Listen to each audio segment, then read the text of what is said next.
Hello everyone, and welcome back to the Heir's Lair. I'm your host, aspiring author Jonathan Taylor.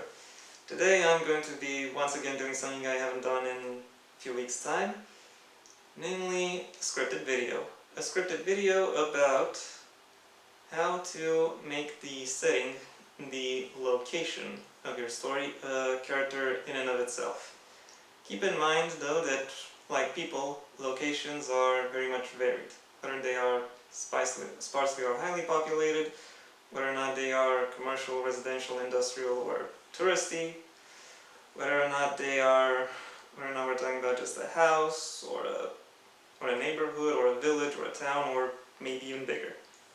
So if you think these tips are a bit vague, keep in mind I kind of wanted to be vague. I wanted to fill out as many potential opportunities as possible. If you want to make another video about something more specific, go right ahead and do it. That being said, how do you instill a sense of character into a location? Well, the first step towards that is to establish a sense of familiarity. And you can do that very simply, just describe the location. What does it look like? What is it made of? Are there various parts to it, or is it how cohesive or disjointed is it? And if it is big enough, maybe you can discuss about something akin to an ecosystem, namely how the various aspects of the environment, of the location, interact with each other. If you're describing a forest, for instance, you would talk about what kinds of trees are in there, what kinds of wildlife lives there, and also whether or not said wildlife follows some kind of routine.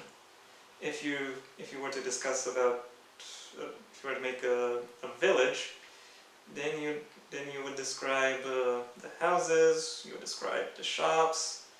By describe I mean, say what the layout is, say what they're selling, say when they open and close. Talk about the people there, what do they do, who's in charge, how do they get by, do they walk everywhere, do they bike everywhere, do they drive everywhere? How do you get to the village, how do you get away from the village, that kind of thing. This part can get pretty ample, so you can be as expansive with this as you want. However, no matter how expansive your first step is, it is still just a first step. You have to do a little bit more to to actually establish a character for your location. The the example I keep coming back to is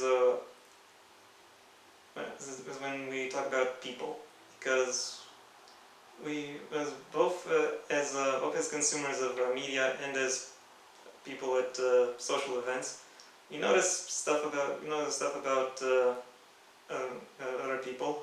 I almost want to say other humans just for variety.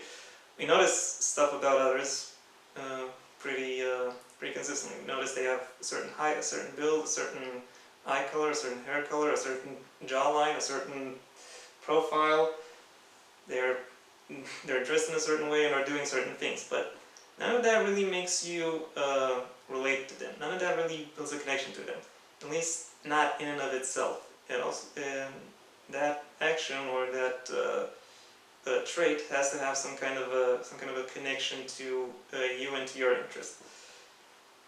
For example, if you see someone with a shirt from a band you like, you automatically think that person is 15% cooler. That kind of thing. You have to latch onto what these characteristics evoke, not just describe them, because these characteristics are like hooks. They're good for drawing your audience in, but your audience won't get drawn in unless they have something that makes this hook important for them, i.e., some kind of bait. You need to establish something that makes that particular characteristic or aspect or detail or whatever you want to call it. You have to make it interesting for your emotions. I will say one movie that does this pretty well is Atomic Blonde. The opening scene of this movie shows a guy getting brutally murdered while Blue Monday, a song with a very dynamic and lively beat, but some pretty angsty lyrics, plays in the background. And that juxtaposition of brutality, liveliness, and angst comes up again and again throughout the movie. And every time it comes up, it really emphasizes both the setting and the stakes, making one come alive and one come into focus. That's the kind of thing we're talking about. However, unlike Atomic Blonde, I'm pretty sure your story doesn't always or exactly have the advantage of taking place in a well-known city at a seminal point in its history. So you have to establish what makes your setting interesting through other means related to the history and maybe even geography of your own world. Find something in it that is relevant to the history of the place, and tie it in. For example, if you have a place that was at some point renovated or extended, you can highlight the contrast between the original structure and the renovation or extension. If the place if the location where the story takes place is now under new management, you can highlight this transition by either mentioning that the new management either added some new decorations or features or fixtures, or swapped out pre-existing ones, in order to make the place their own. Alternatively, you can also go somewhat beyond the location in and of itself and describe how larger events affect it, for one, and how or rather events or meetings that takes place inside of your location affect the larger world as a whole. Yeah. You don't need to go full world builder on this, so you don't need to have whole plans for civilizations and 5,000 years of history to make this work. You can also do this with small-scale stories and family dramas.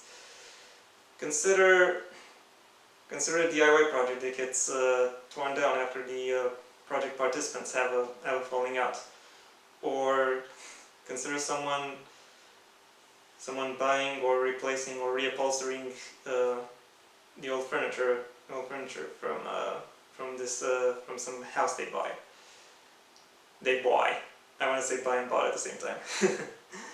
Anyway, consider that. Or you could also consider a grandmother who passed away and left various hints to a mystery box hidden throughout a house she kept secret from the rest of the family. That, of course, also means you have to be extra careful when it comes to matching the setting to the backstory, in order to make sure everything you describe is consistent. But then again, if you want to make this happen, you have to make this happen. You can't just do half measures. Think about a haunted house. It's not haunted because it looks creepy. It's haunted because it has ghosts. Because there are influence from the past still casting their shadow. So, what is this shadow? What influence is casting it? How does this shadow manifest? How can this shadow be dispersed? That's the kind of thing you should ask yourself. What the answers to that are, well, I can't say because they're not my questions to answer. They're yours. Alternatively, you could just go screw it and say that this is a house and this is the stuff that happens inside of it. But if you were that kind of creator, I don't think you would have stayed with this video.